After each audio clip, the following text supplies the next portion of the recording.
everybody. Welcome to the Rig on Wheels show featuring MVT. This is your first ever truck driver recruitment show, and I am your host, Camille E. Gaines, CEO and founder over here at Rig on Wheels. And we have our wonderful VP of recruiting, Pearson, Robert Pearson at MVT. Is in a wonderful country. He's going to tell us about that in a few minutes. But we basically go over everything. We are your ultimate when it comes to your trucking industry news, hot jobs, topics, tips, all of that. But we also have another guest, D'Anthony, and he actually is about to start with MVT and won something. So we're going to talk about that in a little bit. But D'Anthony Davis, that's right here with us. But kind of introduce yourself a little bit, Robert or Pearson. Yeah. That better? I know last week you asked a question about where I'd be. Did we get an answer to that? Yes, D'Anthony actually answered it. Nice. Exactly. Nice. All right. Yeah. So I'm approximately 5,500 miles from where you are at this moment. I'm in Vilnius, Lithuania, capital here in Lithuania with about 700,000 people.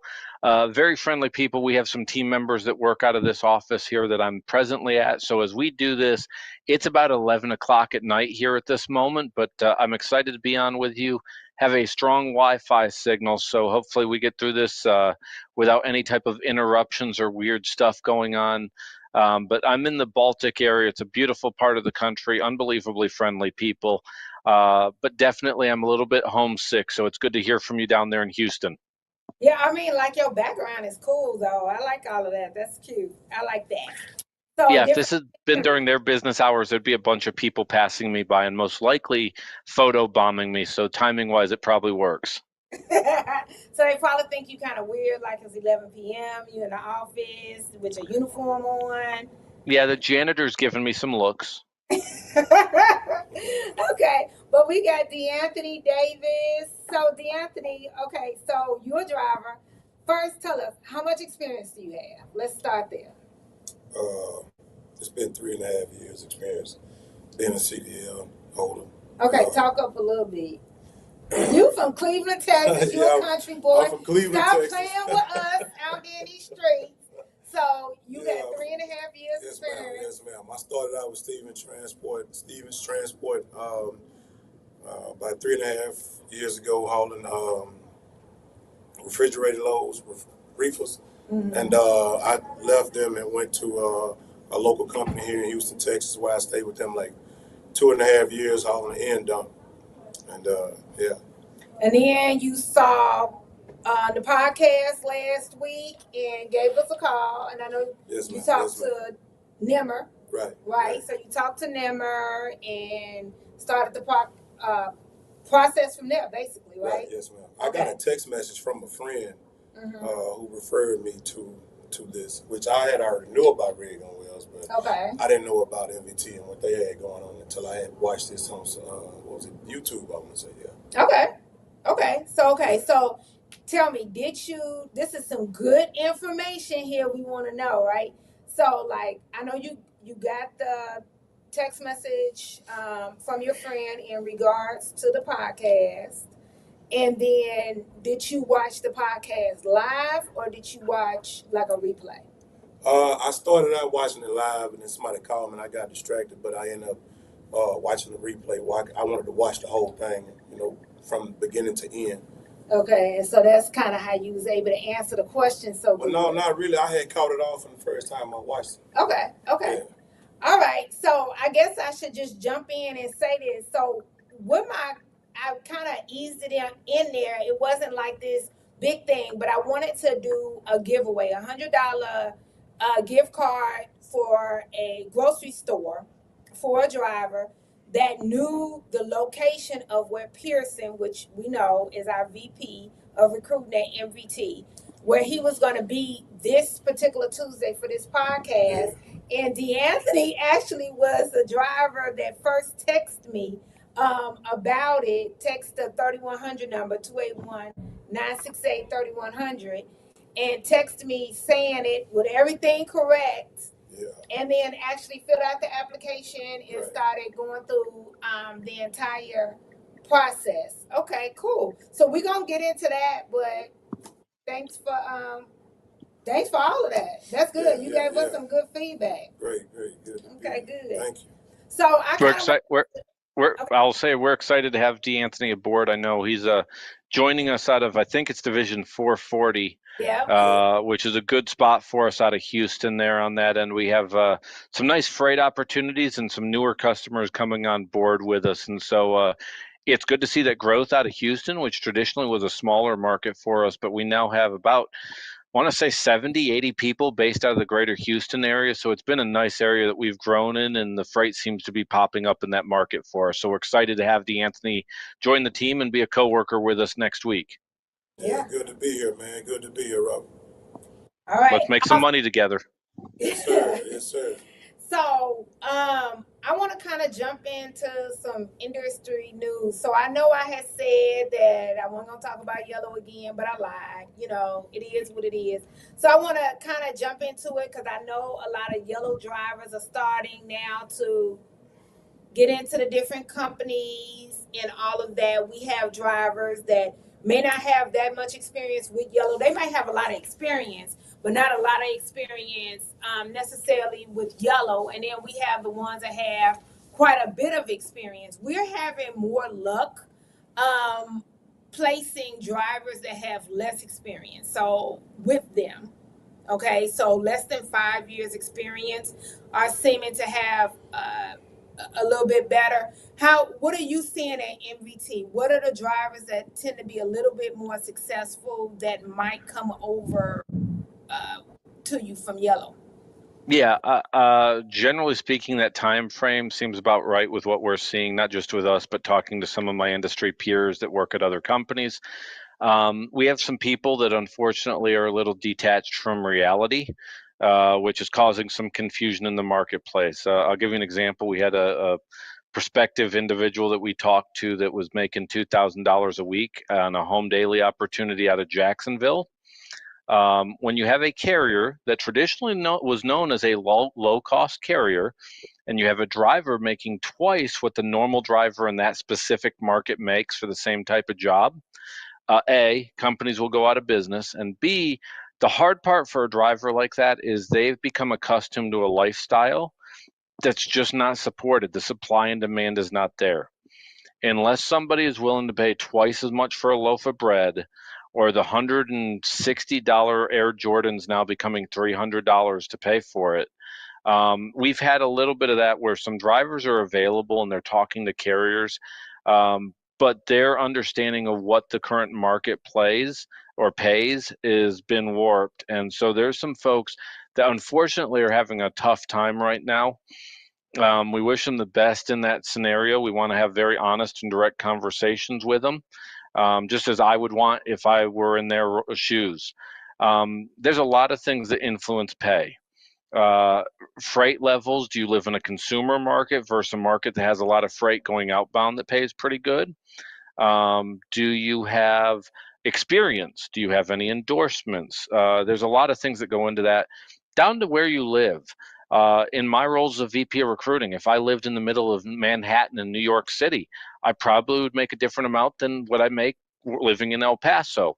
And so there's a lot of people right now that's not been on the job market for a long time that are having to come to terms with the fact that they are not in the market that they thought they were.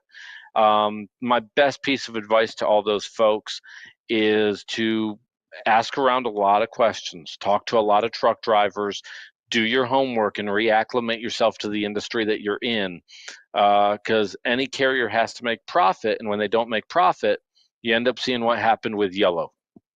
Yeah, that's absolute. That is definitely absolute. And that is what we're seeing on this side when it comes to the yellow drivers or drivers at like companies.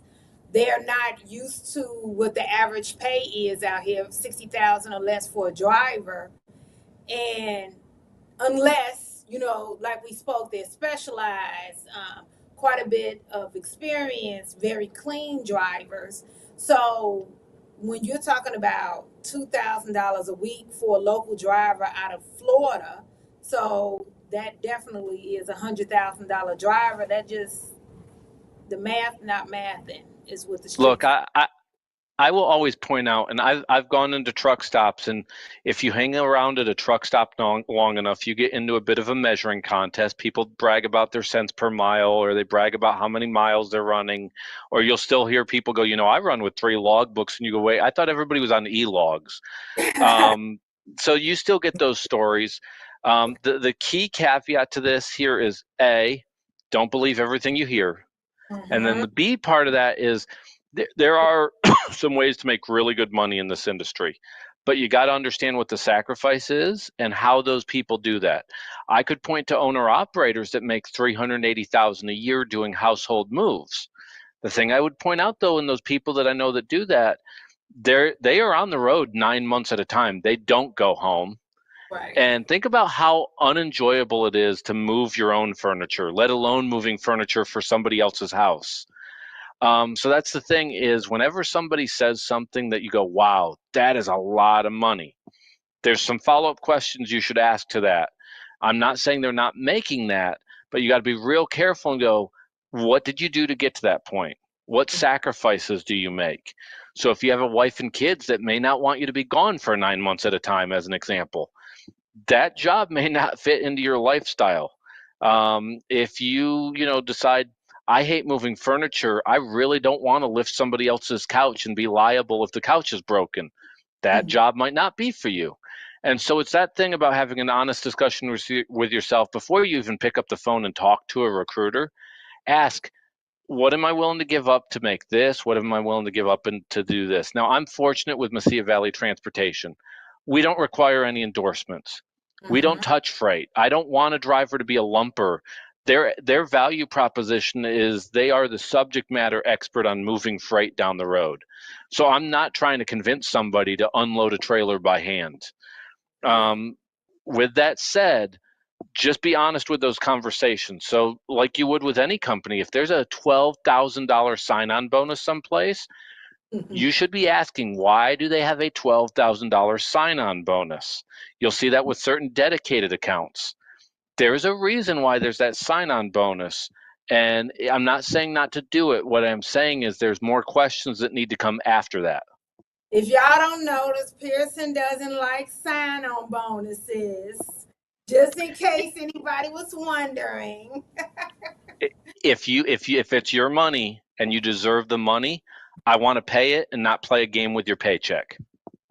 There we go. That's going to lead us into our first commercial right there.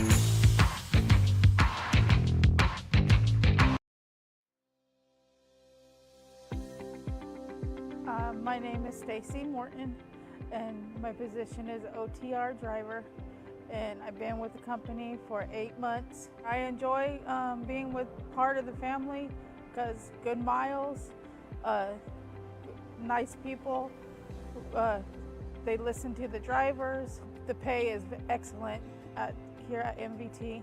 The home time is very good. You get to go home anytime you want. The dispatchers are really nice. They listen to the drivers, whatever you want. They will do their best to give you what you need. And the equipment is good, and safety is excellent. Yeah, they're fast, and the roadside is good. They listen to you, and they get the job fixed in a timely manner. Yeah, I would recommend other drivers to come to MVT because this is a good place to work, and you get excellent home time and everything that you need here.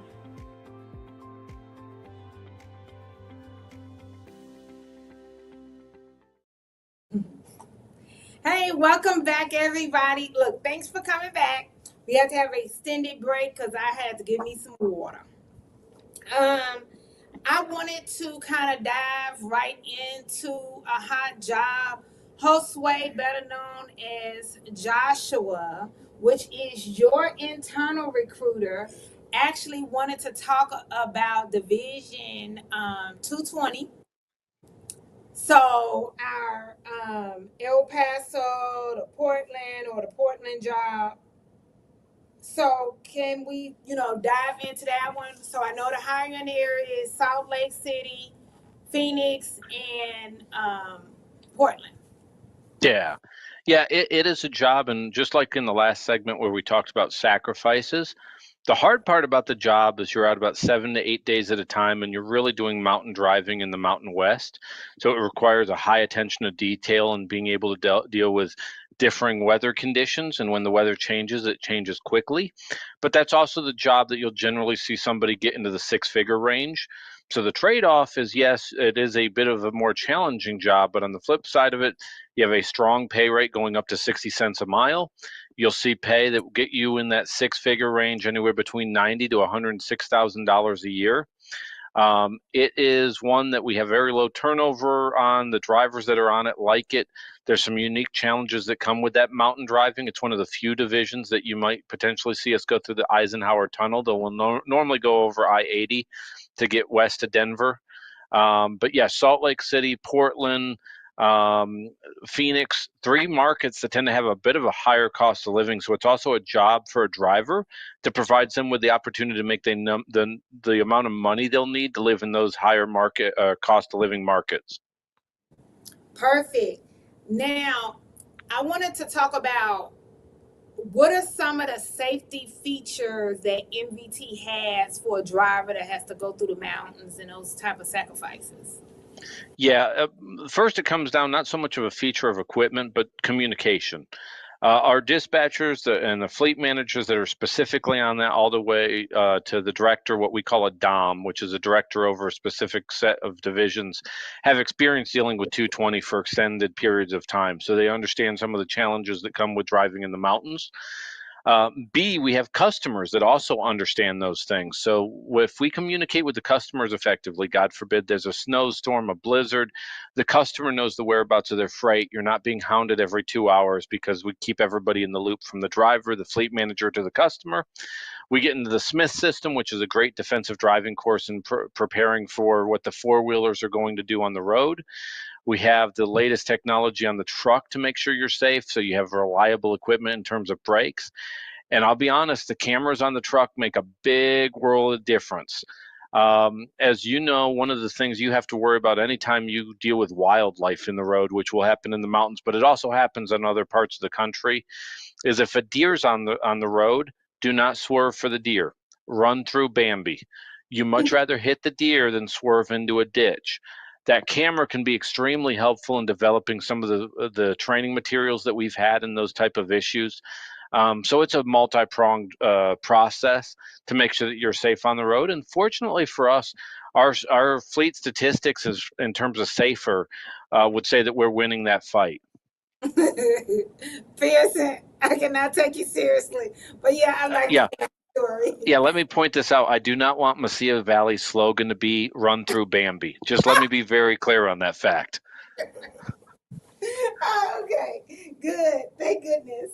But because I like Nashville so much, I think we should talk about Nashville. And Josue would probably kill me if we didn't, for his text message. So let's talk about Nashville. I know we're hiring 100 miles out of Nashville.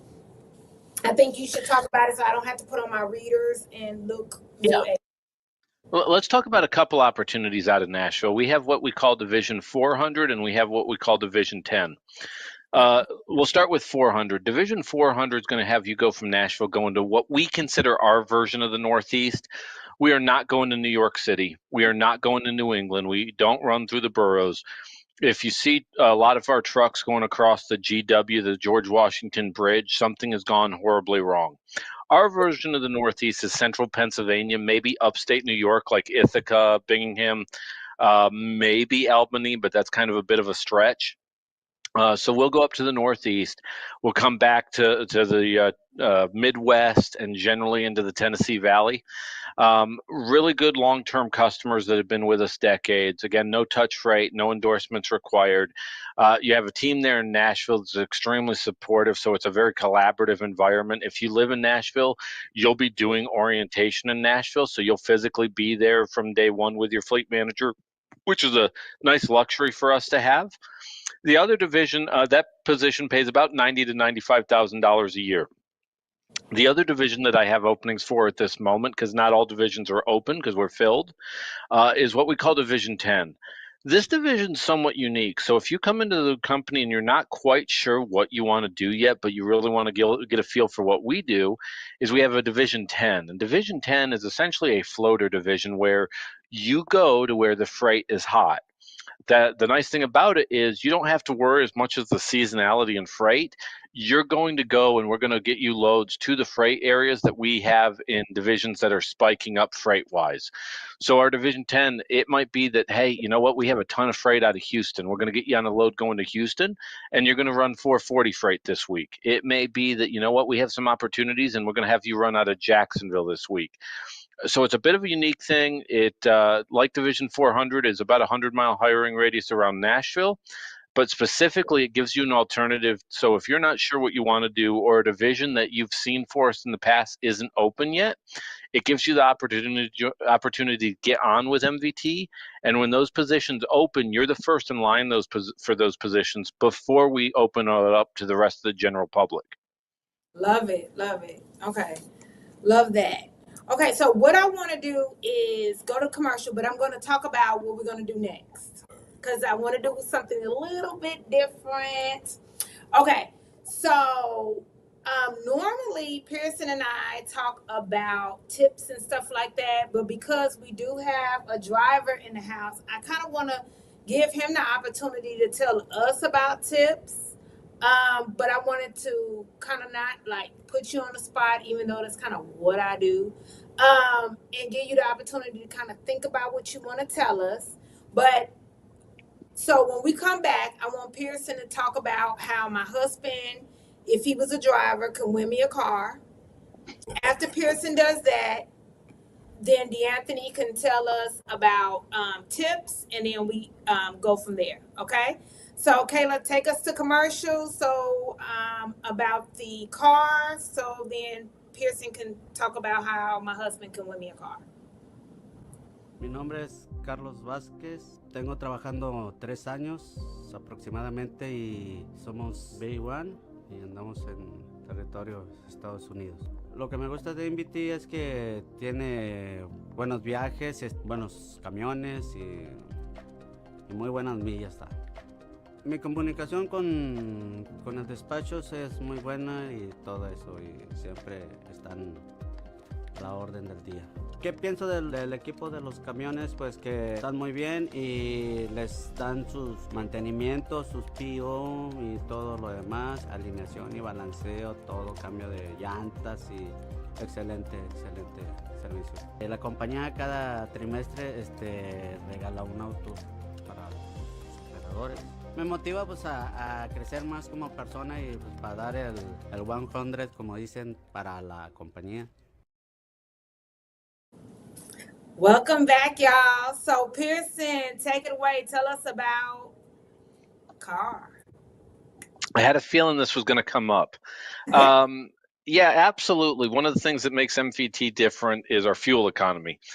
In an industry that continues to average about 6 to 6.5 miles a gallon, now granted, we're going down the road with potentially 80,000 pounds, our fleet averages about 9 to 9.5 miles a gallon.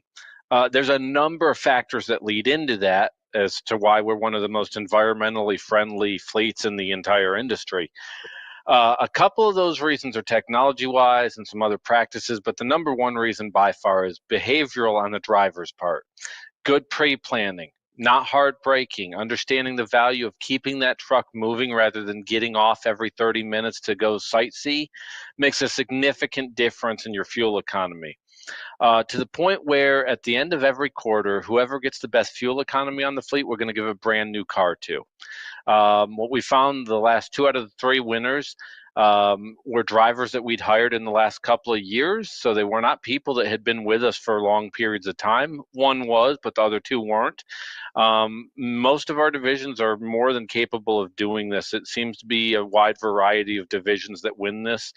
And so every month we give away a car to the person that has that lead in terms of fuel economy.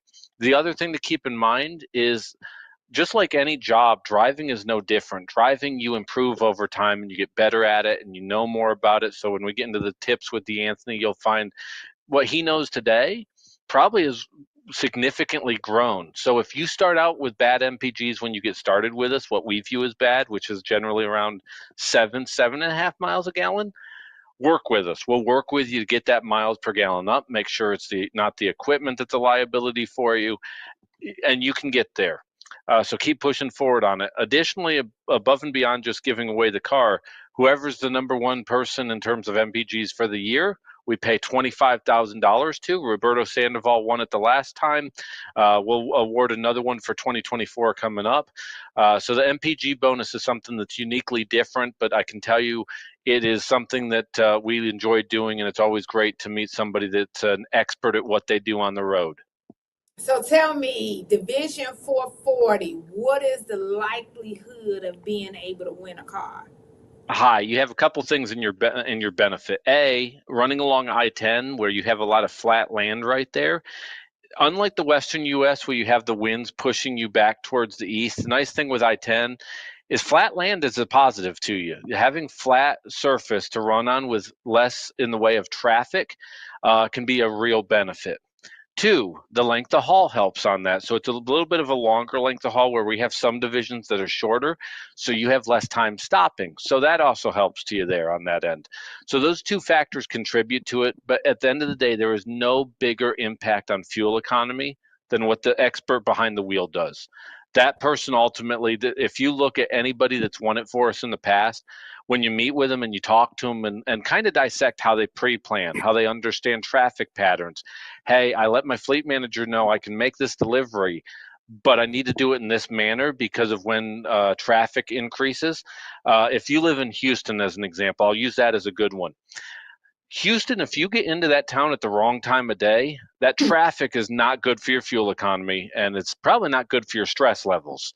But on the flip side, if you time that out and we try to work with our customers on delivery times, you can get good fuel economy out of Houston. But the number one factor out of Houston really revolves around timing more than anything else. I agree with that. Sometimes Houston is not good. Traffic is not good for our mental health. That is for sure. I've been in those parking lots. I mean, interstates. That is for sure. So, okay, cool. So you heard it right there. You not thinking about that's the division that Josue and them put you on was 440 doing that I-10. So, okay. All right, perfect. So now I know that the thought is to be able to win a car, Pearson, but at the end of the year, what is the big prize that it's that $25,000. The nice thing with a car, and the car is nice and all, but that $25,000, you get bragging rights. So there's about 1,900 drivers that you get to look at and say, I'm $25,000 richer. And B, cash is still king. I don't care if you want to get V mode or Ven mode or Apple Pay. I'll take $25,000 any way you want to give it to me. Yeah. And did you hear him say Apple Pay, not Android? I just wanted to point that out just in case anybody did not hear that. Wow. But Still team draw. We were having that stirring the pot podcast. Okay. So we're gonna definitely go ahead to another commercial, and like Pearson said, we are gonna listen to an expert behind the wheel. He got 3.5 years in to this industry that we love. So I love so much. Let me personalize that because I keep coming back for punishment every year, every January. So and give us some tips, okay? So some of the things that Pearson and I have been talking about, we kind of want to hear from a driver perspective. So I'm going to ask some questions. I'm going to ask some hard questions on the spot and make you sweat a little bit. All right. So Kayla, take us to commercial, please.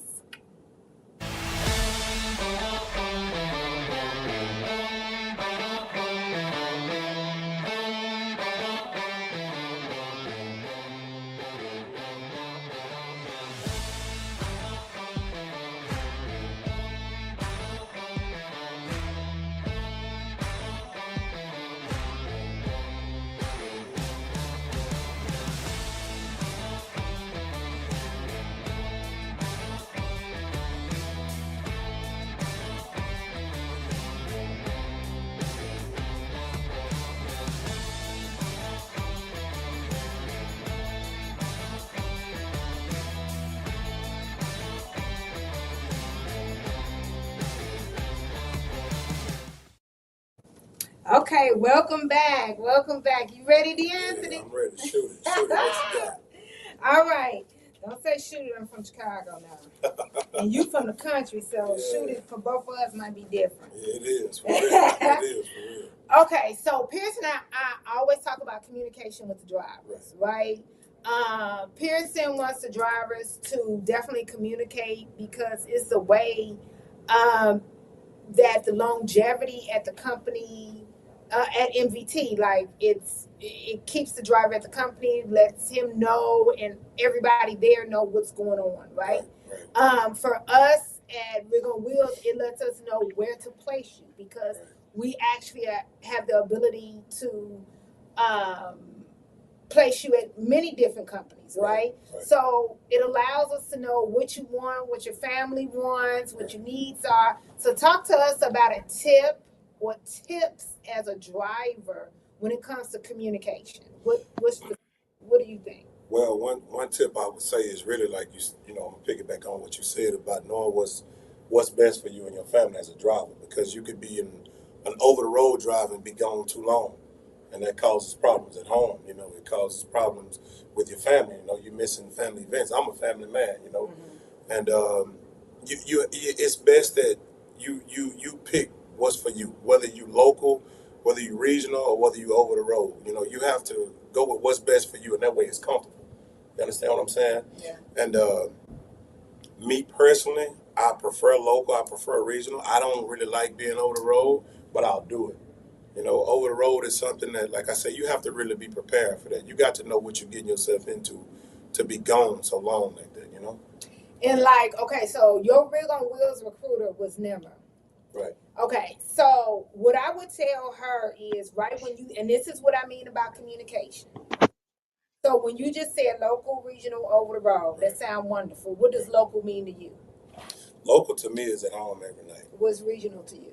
I say regional with me would be gone, maybe like you might be out a week, maybe 7, 8 days. Okay. You know what I mean? Okay. Over the road is you're gone multiple weeks at a time. Okay. Perhaps 2 to 3 weeks, maybe even up to 4 weeks at a time. And the reason why I ask that question like that, and the reason why that's part of communication, and it's good for a recruiter to ask you, and you to respond back to that, is because what somebody considers regional, for a recruiter, that question was different, or the answer was different. Any other companies that's listening, and drivers. Some drivers consider regional home every other day. Yeah. Some drivers consider regional going to Dallas, San Antonio, and coming back to Houston, right? You consider it literally just being gone a week or so. Right? Yeah, okay. It's a week or so. Yeah. Right. So that's the reason why that's important. What you consider regional is what some drivers consider over the road. Yeah. So that's the reason why communication is so important. So we know, as Rig on Wheels, we literally know where to place you. That's the reason why Nimmer was able to say this worked. So when the first division closed, she was able to say this division worked because you communicated properly. Yeah, she did it in detail too, and that really helped me out. Because she offered and told me, hey, this is what I have, this is A, and this is B, and this is C. So she had, the options for me to choose which one that I wanted. And the first one had closed, I want to say. I don't remember what number it was. So I had checked, the 29 had closed, and I told her about driving at night. Was like, that's something I can do, but I don't choose to do that. So she was like, okay, well, you ain't going to like this. So we pushed that to the side, and then she put me on this account right here. Okay, cool. Yeah, so it's just the communication. I understand not the night driving because I can't see at night. Well, we talked about earlier, shoot, I ain't going to push my car to over 50 miles an hour either, so I ain't doing much of nothing. I am in the way. All the way in the way. I cause a lot of issues on the road. Okay, so another one that we talk about, and I know you and I didn't discuss this, but Pearson and I discuss it all the time. So this is putting you on the spot. Being a professional driver, what does that mean to you? Safety. I love always, that word. Safety always number one with me because I'm precious cargo alone. You know what I mean? So, you know, I used to always think that the company wanted me to do a pre-trip, you know, and that's what they expected out of me. But until I had to realize from driving that that's a personal priority to take care of your pre-trip before you even do anything. That's safety. That's what's going to keep me alive is my pre-trip. Because I feel like I could, if I don't go into details, that could cost me my life. You understand what I'm saying? A steer tire blow while you going downhill or anything that could possibly go wrong with the truck or the trailer, you know, that was on me. I could have caught that before I even left, you know. So that's very important. Number two is, like I say, my family. You know, making it back home the same way I left. That's a very important issue to me. You know, I got a lot of people that love me, unfortunately. It's a lot that hate me too, but, you know, I think I got more that love me than hate me. And then, you know, number three, got to have my money right. Got to be about the paper. That's what we do it for anyway. We ain't here to volunteer. Yeah, we ain't here to volunteer, man. So that bread is very important as well. Okay, so now I know that you were saying that pre-trip at first you felt you 3.5 years in, right? Right. So at first you felt like the pre-trip was, and I know your first company was Stevens. Yeah. So at first you thought it was Stevens that just wanted you to pre-trip. Right. I just thought that. Yeah. You found out that it was you. You needed to pre-trip for safety to save your life. Yeah. When did you feel that you knew that? Man, from seeing wrecks on the road. But when? A lot of wrecks, like in the beginning. What is the beginning? Like when I first had to go over the road. When? Like, what, 3 years ago? That's what you're saying? You asked me time-wise? Give me a time. Was it a month in, 6 weeks in? Man, Camille, I'm going to say my first week, my first 3 days, it was real. Okay. It was real. Like, not only for me, though, too. I don't want to sound selfish, but people around me. Because I'm driving and seeing little children in the window, you don't know, want me to hit the horn, you know, bum, bum, bum. Man, that was kind of scary for me because, you know, first you need to be in a seatbelt, you know, but hey, what can I do to avoid this? So I would just kind of take my foot off the gas and let the car, you know, go ahead, you know what I mean? So that was something I took personal, and I still do it to this day, you know. Wow. All these children you see is not going to be in a seatbelt, you know, for whatever reason why, I don't know. But that was personal to me because I'm seeing other people's lives out here, you know. So my pre-trip can save everybody's life, and hey, that's a big deal to me. Always safety with me, whatever I do, safety. I put my seatbelt on when ain't nobody looking. You know, that's me. Okay. Anything else that you can think of that makes you that? First of all, I don't want to make it seem like it's anything that needs to be added, but I want to give you the opportunity. Like, do you think anything else needs to be added when it comes to being a professional driver? It's great communication. Great communication with the, you know, like with the, I'm trying to say. Your dispatch. My dispatch team, right. Manager. Yeah. It's very, very good communication. Like for a driver to wake up in the morning and know where you're going before you get there. Trip planning is very important. Like I say, good communication with the dispatch team because I want to know whoever's dispatching me. If it's a storm up ahead that I don't know, I love it when dispatch would call me and say, hey, you know, you might want to get down, or you got, you know, a hurricane coming, or you're driving towards you, a tornado or something like that, you know, to let me know. That's very important, very important. Okay. I don't want to feel like I'm just out here driving, you know. Like, I want to know that, you know, hey, man, these people I'm driving for care about me and they're concerned, you know. That's good. Yeah. Okay. The way that you explain, because the way Pearson and I said, we say it, but coming from a driver's perspective, it just puts a little spin on it. But I'm not gonna say I'm an emotional person. What I will say is that when you were like saying about like you driving down a highway and you seeing the kids in the car and they don't have their seatbelt on and thinking about safety and stuff like that. I just thinking about us on 99 or 45 and how many chaps don't have their kids. That's what chaps are. Sorry, don't have their seatbelt on and stuff like that. And you thinking about these. I mean, the one thing in Houston that is done on a regular basis is flying off the highway. Yeah. Like people like literally fly off the highway. Yeah. That's true too. That's literally so okay. Now, what money tips would you give a driver? Because like even though you're not doing over the road, right? You're doing regional. But what are, I always talk about, cooking in the truck and stuff like that. Yeah. But what are some of the tips that you would give a driver? Like from a driver to a driver. Man, keep that left door closed. Keep that left door closed, man, and stay out them truck stops, man. Them snacks, which, hey, it happened to me. I ain't gonna lie to you, but yeah, man, you know what I'm saying? You gotta stay out of it, man. Yo, eating as a truck driver is very important what you put in your mouth. I know it smells good. Man, coming from a driver, you've been rolling, you stop to get fuel or use the bathroom, and you see all that fried stuff up in the window. It smells good, it look good, it's tempting, but man, you got to cut it. You got to cut it, man, because you start out, you small, you're in shape or whatever, and then drinking Cokes and sodas and just, like as a driver from driving so long, we just like eat when it ain't nothing else to do. Yeah. I'm guilty of it. That's just probably driving, what happened to me too. You know what I'm saying? I just ate when it wasn't nothing else to do. Wasn't nothing else to do. That's what it was. Yeah, that's why I say revert back to, man, keep that left door closed, man. Keep that left door closed. Make sure you can, if it's possible, to plan your meals as well. If it's a refrigerator in the truck, to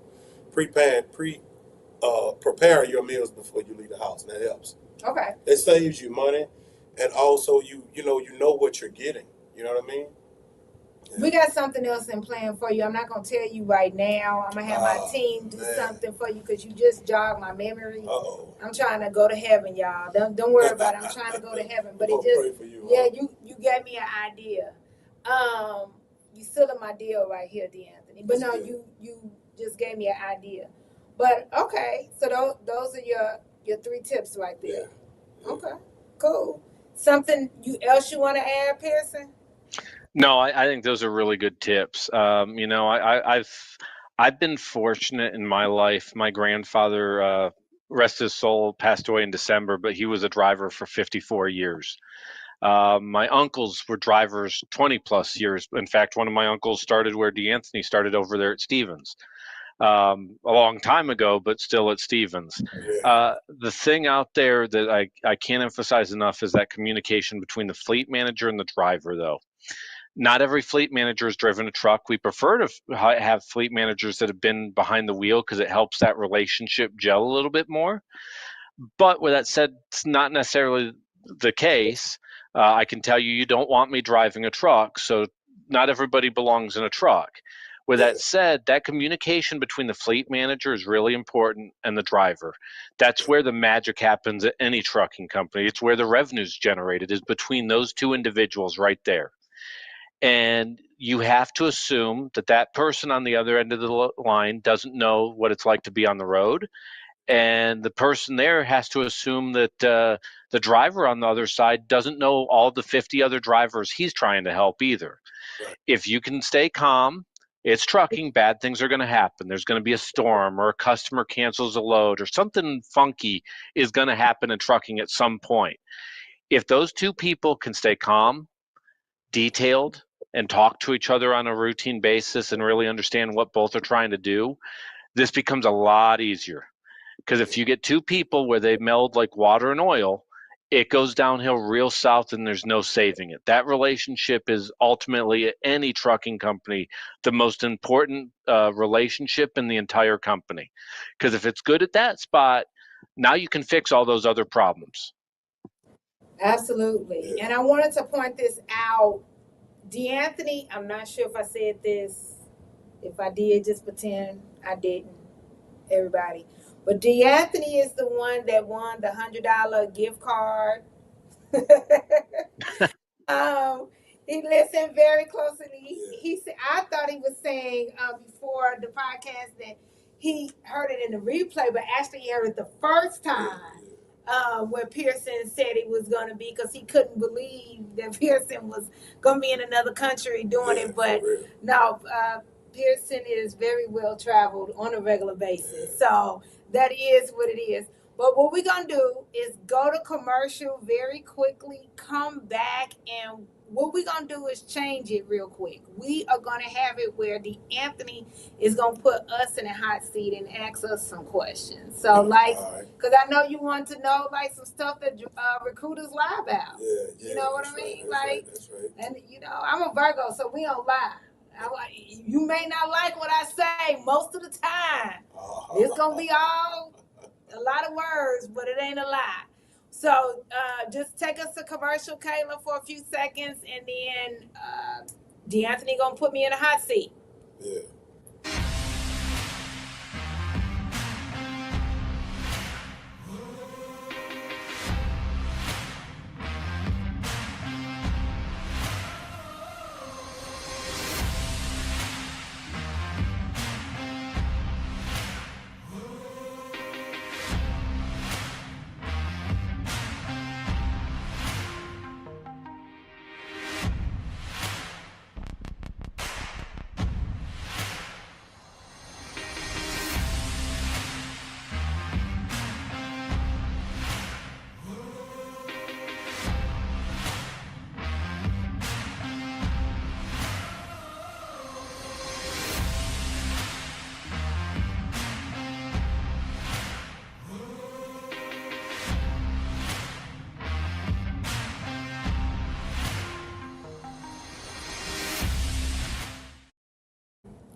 Hey y'all, thanks for being back or coming back. Y'all know, the phrase. So maybe I'm a little nervous because DeAnthony fixing to put me on the hot seat. I might have to tap Pearson in if it gets too hot. But what you got for me? What's your question? I'm gonna speak for our truck drivers and say that all across America, that want to know what a lot of people. Why do they always lie and say things to get your attention to hire you, and then when you get there, it's like boom, surprise. Okay, so you talking about why recruiters lie or why companies lie? Both. I want to know companies and recruiters. We all want to know. Okay, so some recruiters lie because they trying to get a hire. Yeah. That's just period. They trying to get a hire, and that's one of the reasons why I say we not married to any company. We recruit for a lot of different companies, so we legit are not married. So that's our part of wanting you to have open communication with us, so we can figure out what company you want to go to. Because right now, like Pearson says, we are in a relationship. Everything is about relationships. Right. So if you lie to us, and you carry yourself down to El Paso, and it come out to be everything you didn't say was a lie, and Pearson got to call me and say it's a lie, that's a bad relationship. Now we got a problem. Right? So, because times have changed. So some of the things that recruiters may have been able to get away with in the past, that's not right now. Okay? So everybody should have always moved with integrity. But integrity in service and relationship building needs to go hand in hand. Right there. But the truth of the matter is, people trying to make money. Well, that's a bad thing, but it's the truth. Pearson, what do you want to say? Yeah, I'll point out this. I've had the pleasure of having about 500 recruiters over the years report to me at various companies and consulting. And one of the things I find that happens a lot is you have recruiters that don't know. A lot of people get their teeth cut in the industry by becoming a recruiter first. And the problem is as I've sat with recruiters, is I much rather hear as a driver that you say, I don't know, but let me find out for you, than have a recruiter go, I don't know what sounds good. Those are two very different mentalities right there. That recruiter that does the latter, that says, I don't know, but what sounds good, you don't want them as a recruiter very long, because they don't care about people. They don't have empathy, which is where you need somebody to be. The other part of that, though, that a company has to focus on is really training the recruiters, not just on how to sell somebody, but understanding the business that they're hiring for. So I don't care if you're hiring a truck driver, a diesel mechanic, an electrician. If I'm hiring for one of those positions, I should know what I'm talking about. I don't necessarily have to be an expert at it, But if I'm going to tell you, hey, this is what you need to do to be successful as a truck driver here, I should know something about the job to intelligently talk to you about it. So at our company here, we focus heavily on recruiter training. I have them sit with the IT team. I have them sit with the fleet managers, go out and spend time with the mechanics, and more importantly, sit through the orientation that the driver is going to go through. Ideally, sit with the drivers and talk to the drivers. What are their experience? What do they like about what we do? What do they not like about what we do? We've become a much better company, and unfortunately, not enough companies focus on having the recruiters go through that process. When you have a recruiter go through that process, yes, they do not give you the same results as quickly as you might like, but the results they give you and ultimately the people that stay much longer end up being much better off in the long run. So the question for many companies is, do I want recruiters hiring drivers in 2 weeks? Or am I willing to give 90 days so that recruiter can become intelligent and bring in a candidate that's more likely to stay with us? Some companies don't, other companies do. I would argue that it's worth 90 days of training somebody up and giving them the tools to be successful. And the other part of this is, I'll give you an example, a little bit of a difference. So our recruiters do get commissions. They don't get commissions because you got hired. You got hired. That's cool. I'm glad to have you in the orientation, but we got to make money together here. This is for profit for you and for us.